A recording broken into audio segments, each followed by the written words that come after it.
Eu tenho um pensamento, e aí eu vou entrar numa questão que eu sei que você é polêmico, que você gosta, que nós conversamos outro dia sobre isso, sobre a Guarda Municipal do Rio de Janeiro Armada. Eu ia entrar nessa. Eu sei disso. A gente tem uma opinião muito diferente. Então, mas você vai me convencer? Hoje eu te convenço. Vou te convencer hoje. O que eu acho da Guarda Municipal Armada? Eu não vou dizer só da Guarda, eu vou dizer da polícia, da Guarda, de qualquer pessoa que queira portar uma arma de fogo. Você tem que saber o seguinte, quem é que está no comando, a arma ou você? Porque não basta ter uma arma de fogo. Antes de o cara tocar numa arma de fogo, ele tem que ter algumas considerações que ele precisa fazer, pautar e se perguntar. Primeira situação, quando você estiver numa situação que as pessoas podem querer repercutir de uma forma que venha mexer com a sua moral de homem, a sua masculinidade, você ali é homem, como é que você vai se portar armado, como é que você vai se portar desarmado, como é que você deveria se portar? Essas são as perguntas que você deve fazer. Por quê? Imagina, eu estou com a minha esposa, uma mulher bonita, eu estou num certo determinado local e tem um engraçadinho que, se eu der um tapa nele, ele vai rodar igual a peão 3 dias. Pior, eu sou 3 vezes maior e ainda estou armado.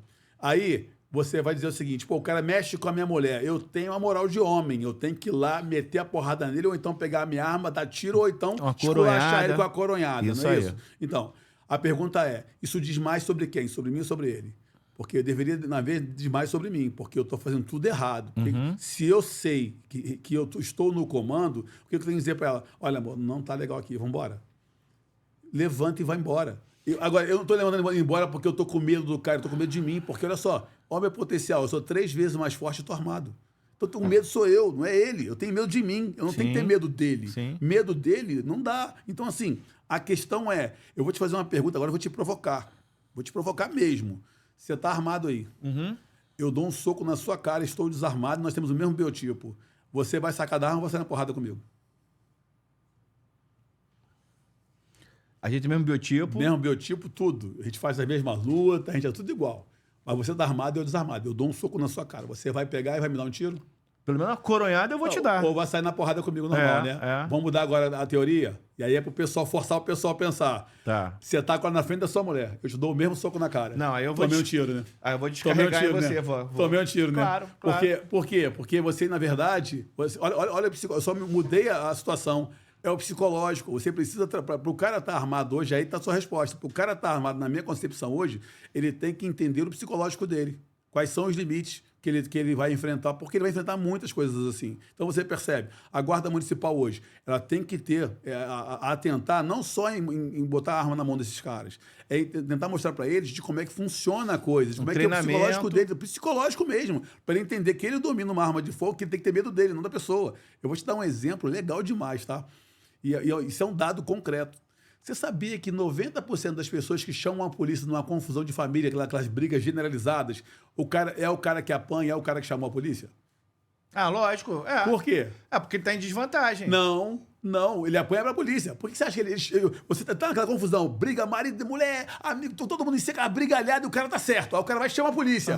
Quando a polícia chega, ele apanha. Por que ele apanha? Por que ele apanha? Porque ele ficou fortão? Não, porque ele chega perto do policial desesperado, porque ele tem direito, ele tá certo e começa bravejar e com a mão e gesticulando, o policial se sente o quê? Atingido e não tem o psicológico de entender que o cara tá nervoso. Dá-lhe uma porrada na hora. Pá! Cala a boca! Senta ali! Aí fui eu que chamei a polícia. Ou seja, 99% acontece isso. Das vezes acontece isso. Porque o policial não tem o equilíbrio de entender que ele chega numa situação conturbada, de uma briga generalizada, e vê um cara na direção deles, às vezes grande, o cara numa estatura, gesticulando com o dedo na cara, e fala, mas o cara tá ali querendo mostrar que ele tá certo, que ele tá sendo violentado, só que ele forma errada ali. Ele não sabe falar, tá nervoso e gesticulando, acaba tomando uma porrada. Então, assim... Então, mas isso não é uma justificativa maior ainda pro meu argumento de não ser a favor da arma na Guarda Municipal? Porque quando eu falo que não sou a favor da Guarda Municipal... O meu ponto é, eu já tive com alguns políticos aqui, agora nesse novo programa que a gente está tendo aqui, o Poder do Rio, onde o meu problema é com a Guarda Municipal do Rio de Janeiro. Eu acho que a tropa do Rio de Janeiro, da Guarda Municipal, é muito despreparada e é uma guarda que, ao longo dos últimos anos, ela tem uma reputação, ela tem um relacionamento com a população do Rio, que é muito ruim, porque a gente só vê a guarda municipal ou para pegar coisa de camelô, ou para bater nos outros, ou para... Então, vamos para a parte boa. Meu problema é esse, específico. Então, o senhor não é da guarda. Você deveria ser com todas as pessoas que andam armadas, porque é psicológico.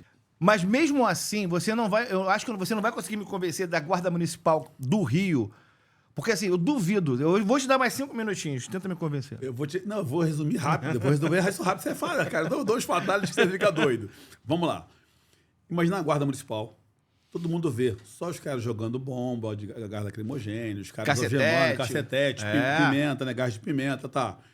Mas e as pedradas que eles tomam quando estão fazendo algumas operações? Como é que essas pessoas que estão irregulares, elas agem?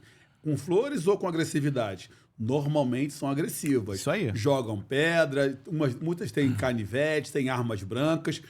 O que resta para a guarda municipal que não tem uma arma de fogo?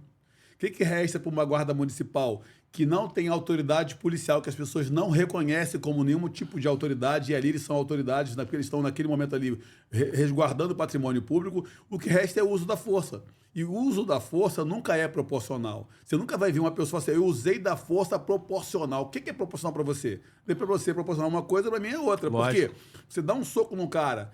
Você dá um soco no cara que está... Com a sua força. Que tá com a minha força, que está desarmado, é uma coisa. Você dá uns 10 socos no cara que está te jogando pedra e está com a faca, é outra. Então, assim, a questão não é o problema da Guarda Municipal do Rio de Janeiro ser essa guarda diferenciada do Brasil. É porque no Rio de Janeiro, infelizmente, esse combate é um pouco mais acirrado para eles. Então...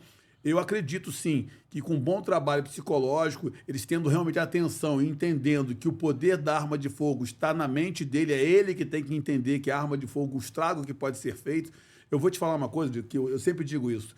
Você sabe, eu vou te convencer agora, e você vai entender isso. Quando é que você deveria usar uma arma de fogo? Só tem uma única vez que você pode usar arma de fogo, isso é uma única justificativa. Quando é que você deve usar uma arma de fogo? Sendo policial, ou sendo um guarda municipal, ou um cidadão de bem que tem lá seu porte de arma, quando é que você deve realmente usar a sua arma de fogo? Eu acho que é quando você está numa situação extrema, que a sua segurança, a sua vida está sendo ameaçada, ou a vida da sua família. Se você perguntar, todo mundo responde isso, tá vendo? Então é o seguinte, se eu tiver a certeza... Eu tenho aquela convicção, não precisa ser de ninguém, não. Sou eu, a convicção é minha. Sim. De que se eu não usar, se eu não intervir com a arma de fogo, eu vou morrer ou minha família vai morrer. Isso. Se eu tiver essa convicção, eu tenho que usar arma de fogo. E aí, por quê? Porque eu estou trocando, naquele momento, eu estou assumindo a responsabilidade. O que der ali, eu resolvo depois. Ali, o que eu preciso é ficar vivo. Lógico. E manter a minha família viva. Isso aqui é o uso da arma de fogo. Pergunta a você, quantas pessoas utilizam arma de fogo nesse contexto que você acabou de me falar? Não é a maioria, não. Anteontem, um policial, eu acho que é um policial militar, discutindo na rua aqui no Rio de Janeiro com um mecânico. Estava um mecânico com um sobrinho dele de 9 anos atrás do carro, discutindo. Ele matou o mecânico e acertou o garoto de 9 anos. Eu pergunto a você, um policial militar. Não foi um Então, mas ele municipal. não tem o preparo? Então, a questão é, como é que hoje os policiais hoje, a maioria deles estão doentes, psicologicamente falando, porque os caras, eles têm que lidar com situações que, mano, os dois mundos, lembra daqueles dois mundos? Os mundos dos caras são diferentes, os caras têm uma agressividade já natural da própria profissão, muitas vezes o psicológico do cara já está derretido, ele não tem um acompanhamento psicológico, porque você acha que ser acompanhamento psicológico é só para doido? Não, lógico que não. O cara hoje que está numa operação, um policial hoje, ele deveria, pelo menos uma vez por semana, ir para um psicólogo. Você, como pessoa comum, deveria ir para um psicólogo. As pessoas já não fazem normal, sem esse estresse todo, mas não quero sob tensão. Eu vou te dar um exemplo. Tem clientes meus que são presos, o cara é gente boa, sabe aquele cara que você conversa com ele, o cara olha olho no olho, bate papo contigo. Quando o cara é preso, você vai falar com o teu cliente no presídio, 3, 4 dias depois, Rodrigo, impressionante. O cara tá assim, ó. Mas por quê? De raiva, de ódio? Não, ligado, alerta total. Você sabe que isso aqui é o prazer, essa aqui é a consciência, isso aqui é o perigo. Lá o cara não dorme. Ele tá vendo um traficante que chegou, o estuprador que chegou, o homicida que chegou, e ele naquele meio que não é dele, ele olha para todo mundo, você vê que o cara não sorri. O cara tá o tempo todo fechado e ligado e não dorme, porque ele vê um cara ser esfaqueado do lado dele. Então aquela tensão o tempo todo, chega um momento que ele começa a se tornar agressivo. Porque se você ficar sem dormir, fica sem dormir, você se torna uma pessoa agressiva. Sim.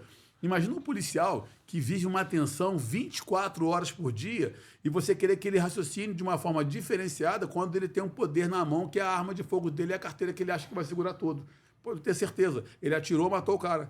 Vai responder, vai perder a carteira, vai perder a carreira. E aí você, mas não faz sentido, é porque ele está armado? Não, porque ele não tem psicológico.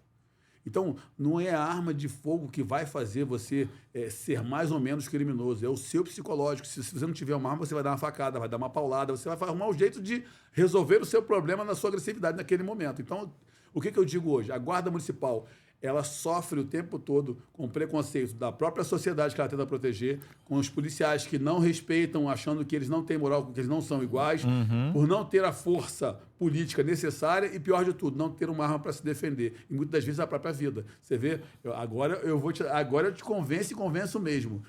O caso Oruan.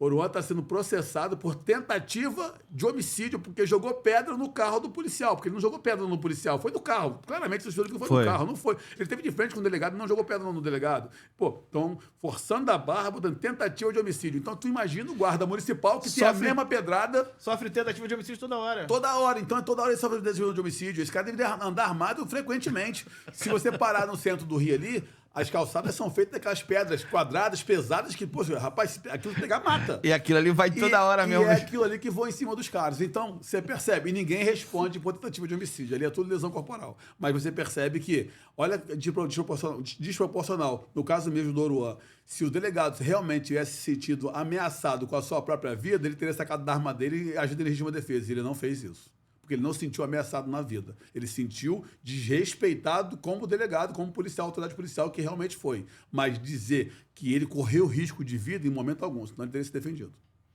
Boa, Te convenci? Me Bom argumento, né? Me convenceu.